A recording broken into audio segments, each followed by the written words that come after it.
میں نے مکہ میں ایک ایسا منظر دیکھا جس نے باپ اور بیٹے کے بارے میں میرا جو نظریہ تھا وہ بالکل بدل گیا۔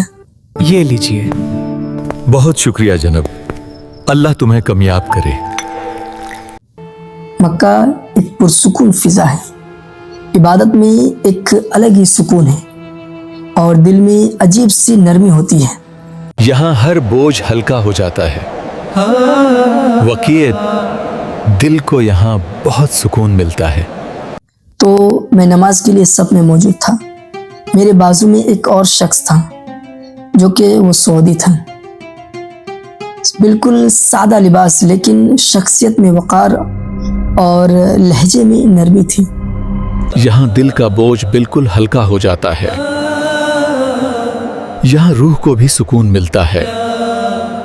نماز ختم ہوئی اور ہم سب بیٹھ گئے۔ کچھ دیر بعد ایک شخص آیا اور اسے گہوا دیا۔ گہوا یعنی جس طرح ہندوستان میں لوگ چائے کے دیوانے ہیں، ٹھیک اسی طرح سعودی میں لوگ گہوا کے دیوانے ہیں۔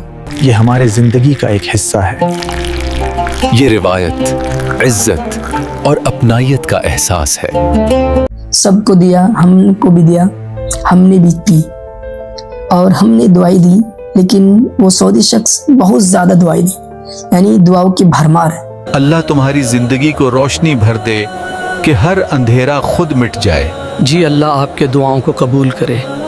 اللہ تمہیں خوش رکھے، تمہارے والدین کو خوش رکھے اور تمہیں نیک بیوی عطا کرے اور ان سے نیک اولاد عطا کرے۔ اس طرح مطلب بہت ساری دعاؤں کی بھرمار کر دی۔ تمہاری نیت تمہیں ان بلندیوں تک لے جائے گی جہاں صرف خاص لوگ پہنچتے ہیں۔ اللہ تمہیں ہر قدم پر کامیابی عطا کرے، آمین یا رب۔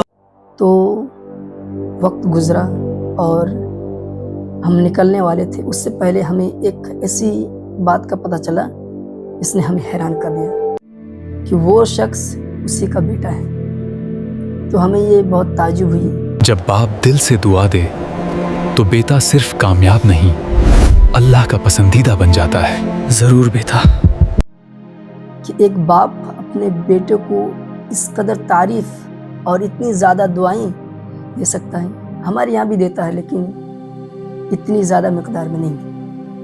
تو یہ ہمارے لیے ایک پس منظر، ایک نایاب ہے۔ ایک حوصلہ انسان کو بہت آج تک لے جاتا ہے، تو تم بھی حوصلہ بنائے رکھنا۔ جی ضرور۔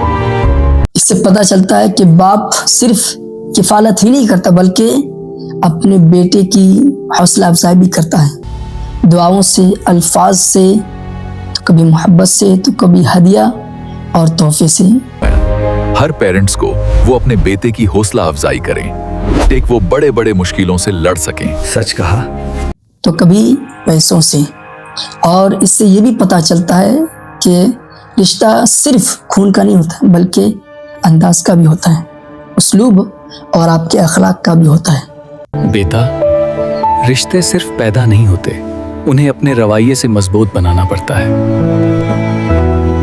اور اس سے یہ بھی پتہ چلتا ہے کہ اگر باپ چاہے تو بیٹے کے دل میں وہ جگہ بنا سکتا ہے جو دنیا کی کوئی دولت نہیں بنا سکتی۔